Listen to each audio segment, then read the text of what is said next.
네 가지 마음이라는 제목으로 말씀을 좀 나누려고 하는데요. 여러분들 오늘 우리가 읽은 이 말씀은 예수님께서 친히 2000년 전에 제자들에게 하신 말씀이에요. 예수님께서 배에 올라서서 이제 지금 그 청중들은 다 해변가에 있는 거예요. 해변가에 있는 사람들한테 농사를 비유로 들어가지고 농사 짓는 비유를 들어가지고 이제 네 가지 마음의 상태를 지적하신 그런 내용입니다. 우리가 농사를 지을 때 특별히 이제 밭농사를 이야기를 하는 거죠. 논농사보다는 이제 밭농사에 이제 초점을 맞춰서 밭농사를 지을 때 어릴 때 저도 밭농사를 지어봐가지고 압니다. 대충 알아요. 그 개간을 한 그 보통 밭은 산 기슭에 많이 있잖아요. 노는 평지에 있는데 그 밭을 일항을 고르고 이렇게 개간을 해서 고랑을 만들어가지고 거기다가 그 위에다가 이제 씨를 뿌리고 그 씨를 덮고 이런 과정들을 이제 가지고 그때 당시에 청중들이 쉽게 이해할 수 있는 비유로 이제 예수님께서 말씀을 하십니다. 말씀의 씨앗이 뿌려지고 싹이 나오는 것도 땅의 종류에 따라서 다르다는 것입니다. 그러니까 여기서 우리가 유념해서 들어야 될 것은 씨는 여러분 실질적으로 우리가 이제 씨앗 하면은 좋은 종류의 씨앗이 있습니다. 씨앗도 좋아야 되잖아요. 그죠? 씨앗이 썩어 문드러진 씨앗은 자라지는 않잖아요. 좋은 씨앗이어야 되는데 여기서 전제 조건은 씨앗은 세상에 좋은 씨앗입니다. 하나님의 말씀. 일률적이라는 거예요. 근데 우리가 세상에서 씨앗을 이제 잘 보관해가지고 뿌리는 그 씨앗 중에서는 안 좋은 씨앗도 있는데 여기서 예수님께서 비유로 말씀하시고자 하는 여기의 씨앗은 세상의 씨앗입니다. 일률적으로 다 똑같다는 거예요. 근데 문제는 밭의 상태가 문제라는 것을 예수님께서 이 비유를 통해서 말씀을 하고 있는 것이죠. 자, 그러면 오늘 1절부터 15절의 내용의 말씀을 가지고 좀 깊이 있게 예수님께서 우리에게 말씀하시고자 하는 것을 좀 더 깊이 있게 한번 들어가 보도록 하겠습니다. 1절부터 3절까지의 내용은 조금 이제 다른 내용인데 그 후에 예수께서 각 성과 마을에 두루 다니시며 하나님의 나라를 선포를 하시며 그 복음을 전하실세 그랬습니다. 12제자가 함께 했다고 했습니다. 하나님 나라가 선포될 때 어떤 일이 일어나는지 그것을 잘 가르쳐주고 있는 거예요.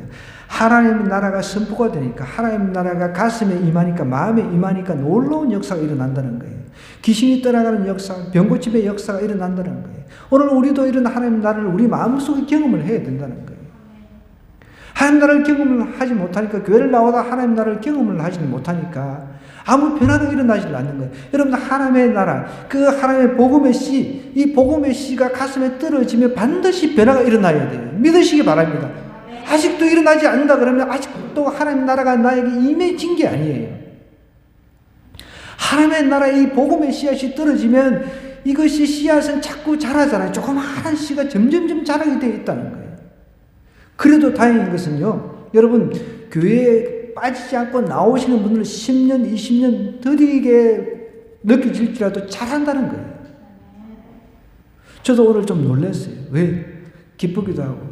우리 민성이가 교회 안 나오다가, 느닷없이 이게 하나님의 그 역사인 거죠. 우리 다니엘 기도 때도 제가 막 부르짖고 기도하거든요. 한 사람. 우리 박준식 이름도 부르면서 막 기도를 합니다. 근데 온다고 이제 이야기는 들었지만 집사람이 저기 학교 폴리스 학부모 폴리스 가가지고 만나가지고 이야기를 했는데 흔쾌히 나오겠다고 이야기를 했다는 거죠. 아유 얼마나 기쁘든지 가슴이 막 뭉클한 거예요. 교회를 떠나지 않고 그래도 나오기만 하면 계속해서 그 씨앗이 이 생명에 있어서 자란다는 것입니다. 그걸 오늘 성경이 정확하게 이야기를 해주는데 볼까요? 악기를 쫓아내심과 병고침을 받은 어떤 여자들 곧 7 귀신이 나간 자 막달라인이라고 하는 마리아와 헤롯의 청지 구사의 아내 요한나와 수산나와 다른 여자가 함께하여 자기들의 소유로 그들을 섬기더라.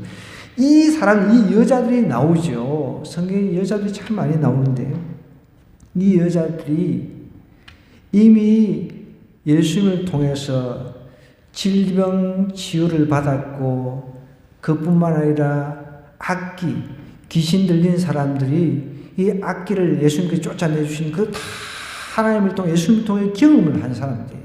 그러니까 자기의 재산을 들여가지고 따라다니면서 섬기는 거예요. 여러분 생각해 보세요. 오늘날도 마찬가지지만 이 여성들의 이 헌신들은 정말 눈물겨워요. 교회도 사실 여성 비율이 많잖아요. 우리 제가 신학교 또 그 성서 집례신학대학원을 신학 석사과정을 하면서 공부를 했었는데 거기는 특히 여자 집사님을 세우지 않는 그런 교단입니다. 그래서 제가 수업 시간에 지금 이제 고인 대신 돌아가신 장도만 이제 제 스승이신데 교수님한테 항상 따졌어요. 제가 아니 성경에 보면은 베베 집사님도 나오는데 그러니까 그쪽에서는 베베 집사님 인정을 하지 않는 거죠. 그래서 제가 수업 시간만 되면 막 집요하게 제가 아주 그냥 그런 거 잘 꼬집어내가지고 집요하게 막 따지거든요. 아니 실질적으로 교회에서는 여성분들이 여자 집사님들이 더 헌신하고 봉사하는데 왜 집사를 안 세우냐고. 하나님께서 집사를 그러니까 베베를 이제 집사라고 여자 집사라고 인정하지 않다 하더라도 집사를 세웠다 해가지고 하나님께 불려가면 니네들은 왜 여자를 집사 세우냐고 이렇게 하나님께 혼내시겠냐고 제가 막 이렇게 막 몰아치고 막 그랬거든요. 그래서 우리 돌아가신 장도만 교수님은 그래도 저같이 젊은 사람들이 막 그렇게 막 이렇게 해주길 바라시는 거예요. 그 교단에 이제 여러 사람들이 자꾸만 반대를 하니까 나같이 이런 사람들이 있어가지고 뭔가 이제 좀 여자 집사님도 세울 수 있는 그 분위기가 막 돼가고 있다는 거예요. 그래서 저한테 교단으로 들어오라고 많이 그렇게 이야기를 하셨어요. 어쨌든 보십시오. 여기 보면은 막달라 마리아가 나오죠. 막달라 마리아는 원래 7 귀신 들렸던 사람입니다. 근데 예수님 만나가지고 치유를 받은 거예요. 귀신이 다 떠나간 거죠. 근데 많은 사람들이 오해를 하고 있는데, 여러분, 우리 이런 오해는 버려야 돼요. 막달라 마리아가 장녀다라고 이런 이야기를 했는데, 여러분, 잘 생각해 보십시오. 그렇지는 않습니다. 장녀일 가능성은 거의 없다는 것이죠. 성경에는 막달라 마리아가 장녀라고 한 적이 없어요. 아니, 몸을 파는 사람이 귀신 들린 사람인데 그럼 몸을 사는 사람, 성을 사는 사람이 귀신 들린 사람한테 가서 성을 사겠습니까? 말이 안 되는 것이죠. 어떤 사람들은 막달라 마리아를 갖다가 장녀라고 이야기를 하는 경우가 있는데 그렇지는 않고요. 그런 근거는 없다는 것입니다. 분명히 7 귀신 들렸는데 예수님께서 치유를 해주신 겁니다. 그게 너무 감사해가지고 자기 귀신에 들려가지고 그게 얼마나 괴롭습니까? 귀신 들린 그 괴로움을 그걸 느껴본 사람은 알죠. 저는 어릴 때 저희 집을 가려고 하면은 꼭 거쳐야 될 도로가 있거든요. 그럼 거기에 쇠사슬에 묶여가지고 빨가벗은 여자가 화음을 지르고 막 이런 것을 제가 항상 보고 자랐거든요. 어릴 때니까 무섭잖아요. 저도. 5살 꼬마 이럴 때니까. 그러면 그 앞을 지나가면은 그 쇠사슬에 매여가지고 여자가 빨가벗고 막 이러니까 막 놀래가지고. 그게 지금 생각해보니까 귀신 들린 거나 마찬가지인 거죠. 지금 제가 생각해보니까 성경을 읽으면서 이제 나이가 들어가지고 성경을 보면서 그 자매를 보니까 귀신 들렸다는 것입니다. 그냥 묶어놓은 거죠. 바락바락을 하니까 결국은 죽었습니다. 그 자매가 결국은 죽었어요. 그러니까 이렇게 귀신 들린 상태에서 예수님께서 그 귀신을 쫓아내 주시니 너무 감사하게 자기 인생 전체를 예수님께 드렸다는 것입니다. 그 하나님 앞에 자기 인생을 드린 사람들의 이야기예요, 이게. 여기 또 헤롯의 청직이면 어떻게 보면 고위공직자의 아내입니다. 헤롯의 청직이니까 고위공직자의 아내입니다. 요한나가 있습니다. 그 예수님과 12제자가 집회하러 다니다 보면은 밥도 해먹여야 되잖아요. 그럼 누가 해먹이겠냐? 그때 당시는 뭐 가부장적인 그런 가정들이었으니까 다 여성들이 다 하는 거예요. 이렇게. 저도 집에서 유일하게 좀 잘한다고 좀 인정을 해주는 게 그나마 볶음밥입니다. 볶음밥 하나 조금 하거든요. 그 맛이 있다고 하니까 아이들이 뭐 다른 거 없이 김치 썰어 놓고 그냥 뭐 김치 국물 집어 넣고 그 다음에 뭐 햄 그냥 대충 볶아가지고 하여간 막 자취할 때부터 했던 그 실력으로 그냥 하는데 맛있다고 하니까 그럼 괜히 이제 뭐 바쁘고 뭐 시간 없고 뭐 하기 싫다 그러면 저한테 그거 하라고 막 이야기를 해요. 그러니까 여성에게 따라다니면서 예수님과 그 제자들의 밥을 다 해먹였다는 겁니다. 얼마나 대단합니까? 여러분, 여성들을 무시하지 마시기 바랍니다. 나이 들면 쫓겨날 수 있으니까 잘해 주셔야 돼요. 아내들한테 잘해 주셔야 돼요. 네. 헤롯의 청지기 구사의 아내 있잖아요. 고위층 아내였습니다. 이 사람도 예수님을 섬겼다는 거죠. 그 다음에 수산나, 요한나와 수산나가 있습니다. 다른 여러 여자가 함께 하여 자기들의 뭘로요? 소유로 섬겼다는 거예요. 하나님을 만나니까 소유가 아깝지가 않은 거예요. 물질이 아깝지가 않은 거예요. 여러분, 귀신으로부터 자유를 받은 막달라 마리아 같은 경우 얼마나 감사하겠습니까? 자기 인생에서 정말 그것보다 감사한 게 없는 거죠. 그러니까 평생 쫓아다니면서 예수님께서 돌아가실 때도 끝까지 따라다니는 사람이에요. 이 여자들이에요. 부활하셨을 때도 제일 먼저 봤죠. 남자는 다 도망갔어요. 남자 쓸 데가 없어요. 다 도망가 버렸잖아요. 근데 끝까지 울면서 무덤을 지키려고 하고 그랬던 사람들입니다. 이렇게 예수님의 그 후원자들이 특별히 여성들이 이렇게 후원자들이 이렇게 따라다니면서 밥 해주고 다 해주시니까 예수님은 복음 사역을 계속해서 해 나가시는 거예요. 그러면서 이제 쭉 모아놓고 예수님께서 말씀을 전하시는 겁니다. 각 동네 사람들이 예수께로 나와 큰 무리를 이루었다 그랬습니다. 예수님께서 이제 비유로 말씀을 하시죠. 이제 씨 뿌리는 비유를 드는 거예요. 씨를 뿌린 자가 그 씨를 뿌리러 나가서 뿌리를 세 들으는 길가에 떨어짐에 밟히며 공중의 새들이 먹어버렸고 들은 바위 위에 떨어짐에 싹이 났다가 습기가 없으므로 말랐고 들은 가시떨기 속에 떨어짐에 가시가 함께 자라서 기운을 막았고 들은 좋은 땅에 떨어짐에 나서 100배 결실하였느니라. 이 말씀을 하시고 외치되 들을 게 있는 자는 들으라 하면서 예수님께서 또 비유를 잘 9절부터 설명을 또 하셨어요. 저보다 더 뭐 정확하게 하셨으니까 제가 더 보탤 건 사실은 없습니다. 그렇지만 또 우리 문화 속에서 이스라엘 문화를 이해를 해야 되니까 제가 그 정도는 이제 첨가를 또 해야 되니까 여러분 우리나라도 그렇지만 이제 이스라엘 그 문화 속에서는 산을 개간해가지고 울퉁불퉁한 산, 그 다음에 돌들이 많았다고 그래요. 저도 아직 가보지 않았으니까, 뭐, 어쨌든 책에서 읽은 것만 가지고 이야기를 할 수밖에 없으니까 한계는 좀 있죠. 그러니까 이 돌들이 많은 그런 그 산들을 개간을 하다 보니까 어떨 때는 보면 이제 씨를 뿌렸는데 씨가 밑에가 이제 바위가 이제 있는 경우는 바위 밑을 뚫지를 못하고 이 씨앗이 더 깊숙이 자라지를 못하는 그런 한계가 있었다는 것이죠. 이 네 가지 비유를 들어서 이제 말씀을 하는데 그 네 가지를 자세하게 한번 좀 풀어보자고요.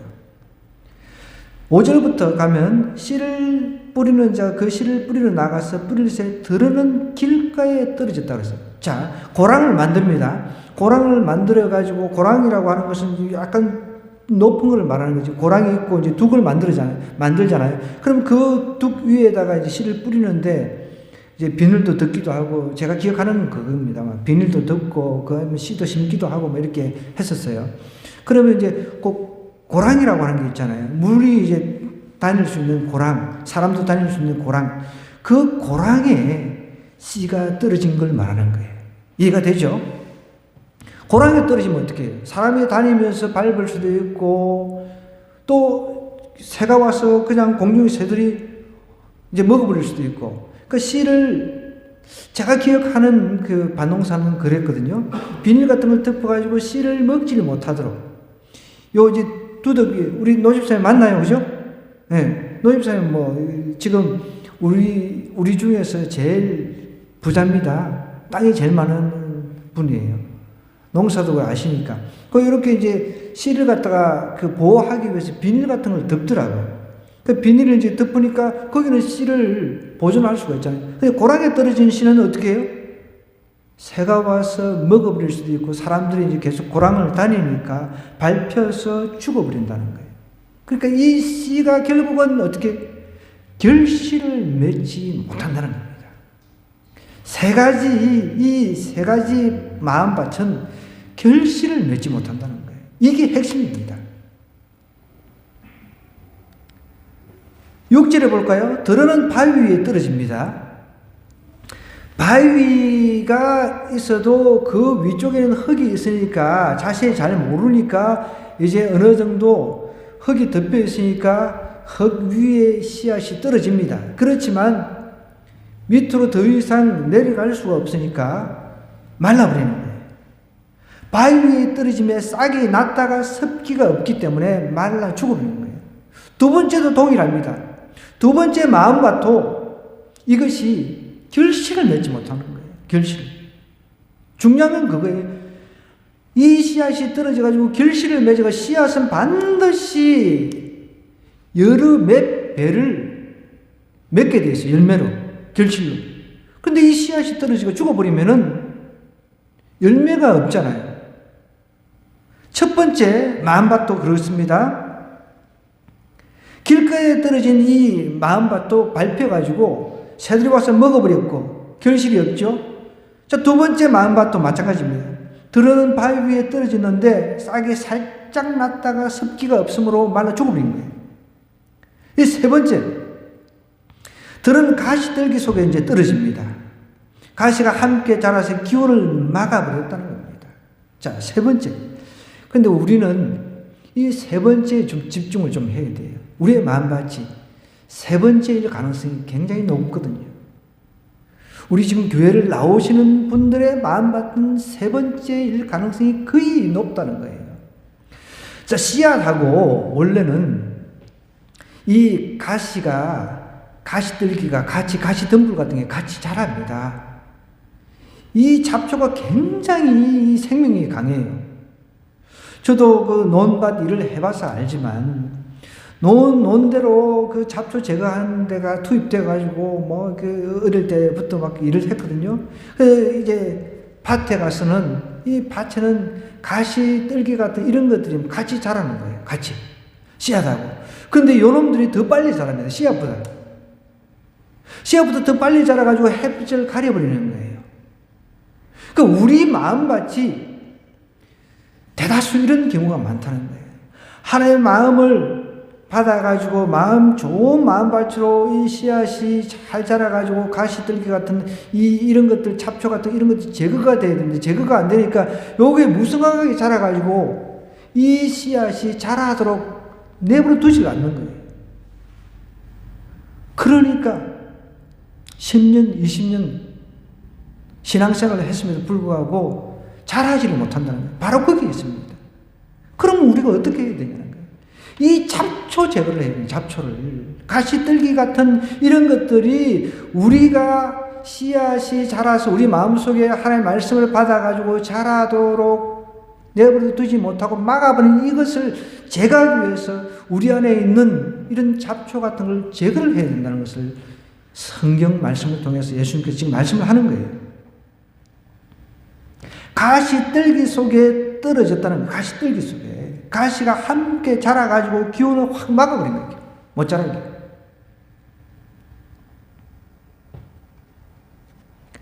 그럼 가시떨기 속에 기운을 막았다라고 하는 것은 씨앗이 가시떨기 속 매우 깊이 떨어지면서 함께 자라나는 씨앗의 목을 확 잡아가지고 질식시킨 거예요. 자라기는 자라는데 더 이상 자라지 못하는 거예요. 정상적인 발육이 안 되고 있다는 것이죠. 그러니까 말씀을 받아들인 사람의 이제 마음속에 이미 무성하게 자리 잡은 여러 생각들이 있잖아요. 욕심들. 예수님께서 풀어서 설명하고 있습니다. 욕심들.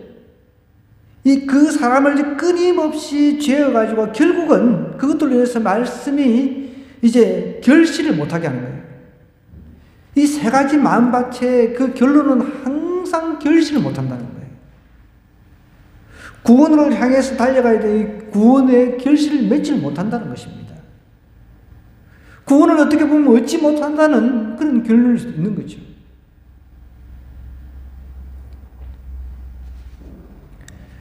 이것을 이 제자들이 듣고서 도저히 이해가 안 돼가지고 예수님한테 좀 설명을 해달라고 이야기를 하니까 이제 예수님께서 비유의 뜻을 갖다가 이제 풀어주십니다. 10절에 볼까요? 이르시되 하나님의 나라의 비밀을 아는 것이 너희에게는 허락되었다는 거예요. 어떤 사람에게 허락이 안 되어 있다는 것입니다. 여러분, 우리가 하나님 나라의 비밀을 아는 것만 해도 이게 엄청난 큰 은혜인 줄 아시기 바랍니다. 제가 지난 목요일도 길거리에서 전도를 하는데 집사람하고 둘이 전도를 하는데 학생들 모아놓고 막 천국 지옥을 설명하는데 어떤 애들은 막 그냥 건성으로 이렇게 빨리 가야 되니까 빨리 그냥 건성으로 그냥 비아냥거리는 식으로 대답하는 사람 있잖아요. 근데 네 맞죠 뭐 그래요 이런 투. 근데 어떤 애들은 아주 똘망똘망해가지고 한 번도 안 들어본 내용이라 정말 귀담아 듣더라고요. 귀담아 듣는 애들은 너무 막 그 마음이 좋잖아요. 제가 막 옆에 있는 거 막 다 주라고 막 집사람 이거는 아니 나중에 또 다른 사람 줘야 되니까 뭐 아니 막 주라고 다 주고 싶은 거예요. 여러분, 밭이 중요하다는 것입니다. 여기서 말하는 건 오늘 이 본문이 말하고자 하는 것은 밭이 중요해요. 씨가 나빠서가 아니라는 거예요. 씨는 세상의 씨앗을 하나님께서 말씀으로 이게 뿌리니까 씨앗에서 문제는 없다는 것을 전제로 지금 이야기하는 거예요. 중요한 것은 그 씨앗을 받아들이는 마음밭이 지금 이런 밭, 돌짝밭, 길가밭, 가시밭 상태에 있다는 것이죠. 예수님께서 잘 풀어주시는데 12절 볼까요? 길가에 있다는 것은 어떻게 해요? 말씀을 들었습니다. 듣긴 들었습니다. 예, 마귀가 가가지고 그들이 믿어 구원을 얻지 못하게 하려고 말씀을 그 마음에서 빼앗는 거라는 겁니다. 자, 보십시오. 자, 그러면은 우리는 이렇게 이야기를 할 겁니다. 아니, 마귀가, 그러면 내가 마음이 안 자라는 것은 마귀가 다 했네? 아닙니다. 잘 보십시오. 여기 보면은 힌트가 있습니다. 자, 12절에 보면 길가에 있다는 것은 말씀을 들었다 그랬습니다. 들은 자라 그랬습니다. 들은 자인데, 자, 말씀을 듣고 마귀가 와서 그 말씀, 듣는 말씀을 빼앗으려고 하는 틈이 있잖아요. 기간이 있다는 거예요. 그죠? 말씀을 들었어요. 마귀가 이제 딱 유혹해가지고 이제 오는 타임이 그 시간에 분명히 있다는 거예요. 그럼 누구 탓입니까? 누구 탓이에요? 정확하게 표현하면은 말씀을 들은 자와 마귀 탓이죠. 말씀을 딱 듣는 그 순간에 마귀가 와서 빼앗지 않도록 내가 철저하게 관리를 했어야 되는데 그 관리가 안 됐다는 거죠. 말씀을 딱 듣는 그 순간, 그 순간까지, 그 기간까지. 여기는 마귀가 아직 오지 않았습니다. 마귀가 와서 빼앗지 않았습니다. 그죠? 그러면 이 시간 동안 내가 관리가 안 됐던 거죠. 아담과 하와가 마찬가지로 똑같은 거죠. 그러니까 남 탓, 누구 탓 하는 거죠. 결국은 마귀 탓도 맞습니다. 그렇지만 우리 인간에게도 책임이 있다는 것을 이야기를 하고 있는 거죠. 그들이 마귀가 가서 그들이 믿어 구원을 얻지 못하게 하려고 마귀가 와서 말씀을 그 마음에서 빼앗아 버리니까, 빼앗겨 버리면 구원을 얻지 못하는 겁니다. 이런 상황이 있었다는 것이죠. 이 말씀은. 여러분, 말씀을 딱 받았을 때 이걸 지키는 것이 내 책임인 거죠. 결국은. 자, 13절입니다. 이제 바위 위에 있다는 것을 설명하고 있습니다. 말씀을 들을 때 기쁨으로 막 받아요. 기쁨으로. 너무 기쁨으로. 그런데 어떻게 뿌리가 없어가지고 잠깐 믿다가 시련을 당할 때 배반하고 있다는 거예요. 그 뿌리를 내려야 되는데 뿌리를 내리지 못해가지고 조금만 어려움 당하면 배반하는 거죠. 조금만 어려움 당하면. 여러분, 이거 우리가 조심해야 된다는 거예요. 여기도 결실을 못하는 거잖아요. 배반하는 거니까. 가롯 유다처럼 배반자가 되어버리는 거예요. 우리 선생님 이렇게 돌아가시면 내가 정말 선생님 왕 되면 내가 한 자리 하려고 했는데 재무부 장관이라도 해야 되는데 이랬는데 한순간 예수님 돌아가신다니까 허탈한 거죠. 그래서 어떻게 해요? 팔아먹어버린 거예요. 배반자가 되어버린 거예요. 우리 중에 이런 사람이 있어서는 안 되겠죠. 신을 당하니까 이 뿌리가 탁 내려져야 되는데. 그 다음에 세 번째, 14절에 가시떨기에 떨어졌다는 것은 말씀을 들은 자라 그랬습니다. 말씀을 들은 자.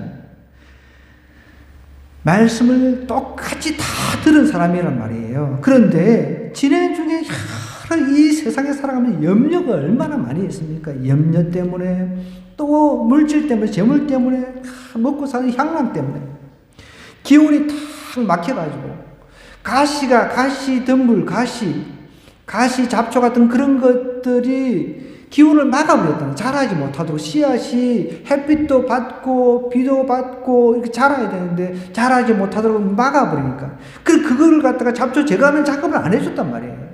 자기 마음에 흥그러진 이 잡초들을 갖다가 제거하는 작업을 안 했단 말이에요. 결실을 못하는 거예요. 결실. 여러분, 오늘 우리 안에 하나님의 말씀을 받았는데 내가 개인적으로 성경을 읽다가 또 어떤 과정 속에서 하나님의 말씀을 받았을 수도 있습니다. 그 말씀이 이게 결실이 안 되도록 막고 있는 그런 가시떨기, 가시나무 같은 이런 것들이, 잡초 같은 게 있는지 없는지 그것을 내가 가장 잘한단 말이에요. 그것을 제거를 하라는 거예요. 제거를. 방해되는 게 있다면. 결실 못하는 것은 여러분 지금 씨앗에 있는, 잘못은 씨앗에 있는 게 아니라 하시면 똑같은 하나님의 말씀의 씨앗이 떨어졌는데 이런 마음 저런 마음 이런 마음 이 세 가지 마음이 있어가지고 결국은 결실을 못한다는 거예요. 열매를 맺지 못한다는 것이죠. 딱 한 가지만 열매를 맺는데 좋은 땅에 떨어진 그것만 열매를 맺는다라고 이야기를 하고 있다는 거예요. 보세요. 15절에 보면 좋은 땅에 있다는 것은 착하고 좋은 마음으로 말씀을 듣고 지켜가지고 인내로 결실한 자라 그랬습니다. 세 가지 마음밭은 아무리 해도 결실이 없어요. 결과론적으로 이야기해서 결실이 없는데 요 좋은 밭에, 좋은 땅에 떨어져 있는 것은 좋은 마음밭이니까 말씀을 듣고서 딱 지켜가지고 결실을 하고 있다는 것입니다. 자, 그러면 좋은 마음이라고 하는 거, 여러분 마음이라고 하는 것은 구약시대 때 사람들이 이해하기를, 지금도 마찬가지죠. 마음이라고 하는 그곳에 이제 포함하고 있는 게 그겁니다. 우리가 흔히 말하는 지적인 것. 과학자들은 이 뇌에 마음이 있다라고 주장을 합니다. 어쨌든 지적인 것. 그 다음에 감정적인 부분 있잖아요. 감정적인 부분. 그 다음에 의지적인 이 부분, 이것이 다 어우러져 가지고 마음에 있다라고 믿었습니다. 이때 이스라엘 사람들도 그랬습니다. 이런 마음이 지적이고, 그 다음에 의지적이고, 감정적인 그런 부분이 마음 안에 다 좋은 마음으로 이렇게 쌓여 있는 사람들은 말씀을 다 잘 듣고서 그것을, 하나님 말씀, 내가 말씀을 한번 살아보자. 이렇게 지키려고 하니까 힘이 들더라도 지키려고 하니까 결실이 맺혀진다는 거예요. 결실이. 그런 그 마음, 좋은 마음이 필요한데, 영상을 하나 좀 틀어야 되는데, 영상 담당자 어디 가셨나요? 우리 21일 단일 기도회 때 필리핀 선교사님이 오셔가지고 간증하신 참 굉장히 우리에게 도전이 됐습니다. 우리 아이들 유치원학교 때 들은 줄 알고 있어요. 그 뾰로라고 하는 그 악마의 성, 어떻게 보면 마약 매출에다가 아이들이 그렇게 마약도 하고 매출은 하고 막 그런 과정이 있죠.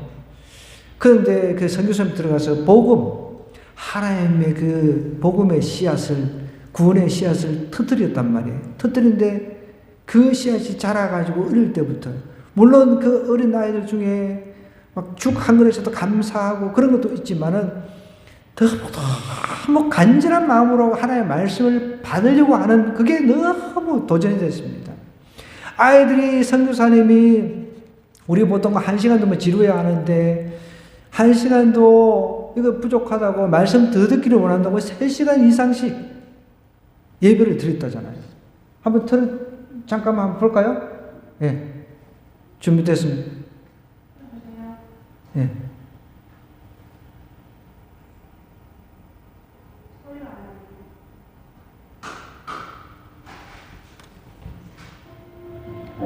필리핀 선교사. 목숨을 다해 뿔로를 칠 경우 그의 몸에 암이 찾아들었습니다.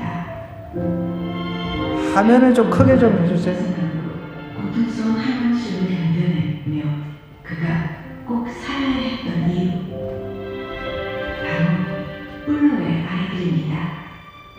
얘들이 기도하면 다시 만나게 생각이 준비하고 보게 해달라고 생각해 보고 싶다고 그렇게 애들이 그렇게 울면서 많이 기도하고 지독한 절망 속에 있던 아이들에게 처음으로 따뜻한 손을 내밀어줬던 김성재 선교사. 그의 암투병 소식은 가슴을 찢는 아픔이 됐고 간절한 기도 제목이었습니다. Pinag-pray ko siya na gumaling na si Pastor para pumunta sa hospital kahit siya na maging sa walay mo.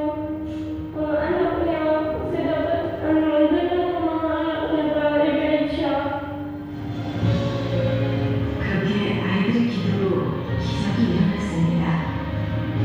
그리웠던 얼굴들을 보기 위해 한 걸음에 달려간 필리핀 홀로의 아이들이었습니다. 김선교사의 환한 미소를 되찾아준 고마운 아이들. 하고 신뢰를 하고 눈물로 자신 있게 이루었던 그 아이들의 기도가 결국 하나님 마음을 움직인다는 생각을 갖게 되고 해자신이라는 믿음으로 삶을 옮기는 것처럼 순수한 믿음으로 기적을 일으키고 있는 필리핀 홀로의 아이들. 우리는 이들을 성령의 아이들이라 부릅니다. 예, 됐습니다. 이 정도만 봐도 참 감동이 되죠. 다른 것보다도 이곳에 복음의 씨앗이 떨어지니까 이 아이들의 마음밭이 정말 좋은 마음밭이니까 저렇게 간절함으로 예배 시간을 기다리고 예배 시간도 적다고 말씀 더 전해달라고 선교사님 졸라가지고 3시간 이상씩 하게 하고 마음같이 이렇게 중요하다는 것이죠. 저도 굉장히 참 도전이 됐던 간증이거든요. 이 필리핀 그 악마의 섬이라고 하는 이곳에서 하나님의 그 말씀의 씨앗이 떨어지니까 아이들이 그 복음을 받아들이니까 변화가 일어나는 거예요. 한 그릇 죽 가지고도 감사한 마음이 생기면서 아이들이 스스로 멀리 이사를 가더라도 그곳에서 아이들을 또 전도를 해가지고 이 천막교회 고아들 위주로 이렇게 구성이 되어 있는데 이곳에서 놀라운 역사가 이렇게 일어나고 있다는 것이죠. 여러분, 우리 안에 가시떨기 같은 마음들이 있다면 좀 제거를 좀 해야 돼요. 나를 자라지 못하게 막고 있는 뭔가 있구나. 이거를 빨리 제거를 해야지. 나중에 우리가 주님 앞에 불려갔을 때 너 뭐 하다 와서 이렇게 물어보면 저는 그냥 막 이렇게 대충 이렇게 믿다고 왔으면 이렇게 이야기하기는 좀 부끄럽잖아요. 그죠? 그러면 지금부터라도 내 안에 나의 씨앗, 이 복음의 씨앗, 이것이 자라지 못하도록 막고 있는 것이 있다면 내가 그것을 잡초를 제거를 해야 된단 말이에요. 가시떨기 같은 거 이런 것을 제거를 해야 된다는 거예요. 그렇지 않고서는 자랄 수가 없다는 거예요. 기온이 딱 맞고 있는데 어떻게 자랍니까? 그걸 누가 하냐는 거예요. 성경에서는 그건 내 책임이다라고 이야기를 하고 있다는 거예요. 그것조차 하나님께 다 해줄 바에야 하나님께서 할 일이 없잖아요. 하나님은 이 마음밭의 이야기를 하시면서 그 가시떨기와 같은 마음밭이 니네들 안에도 있다라는 것을 이야기를 하는 거예요. 아이들일지라도 그 복음의 씨앗이 떨어지니까 감격하잖아요. 하나님의 임재가 막 느껴지잖아요. 이걸 우리가 뭐 편집을 해서 저렇게 만들겠습니까? 이게 인위적으로 만들 수 있는 게 아니잖아요. 그죠? 그래서 오늘 우리가 이 말씀을 좀 한번 생각하면서 내 안에 자라지 못하도록 막고 있는 가시떨기 같은 마음들이 있다면 이 시간 좀 제거하게 해달라고. 그리고 내 안에 좋은 마음밭이 돼서 100배 결실을 맺게 해달라고 기도해야 돼요. 여러분, 오늘 성경은 여러분 좋아하는 우리는 보통 몇 배 이렇게 하잖아요. 오늘 성경은요, 다른 복음서와 달리 100배만 나옵니다. 잘 보세요. 100배만 나옵니다. 8절 보세요. 8절. 마지막으로 8절. 들은 좋은 땅에 떨어지면 다른 성경은, 다른 복음서에는 30배, 60배가 나오는데 여기는 100배라고 나와요. 그만큼 하나님이 더 풍성하게 우리에게 베풀어 주시겠다는 약속입니다. 100배만 나와요. 100배. 오늘 이 시간 우리 함께 이 말씀 생각하면서 하나님, 오늘 제가 말씀을 받았습니다. 내 안에 자라지 못하도록 가시떨기와 같은 그런 것들이 있다면 내가 어떻게 제거해서 하나님의 말씀이 자라서 내 삶에 놀라운 100배 결실 맺게 해달라고 주여 한번 외치고 우리 기도하도록 하겠습니다.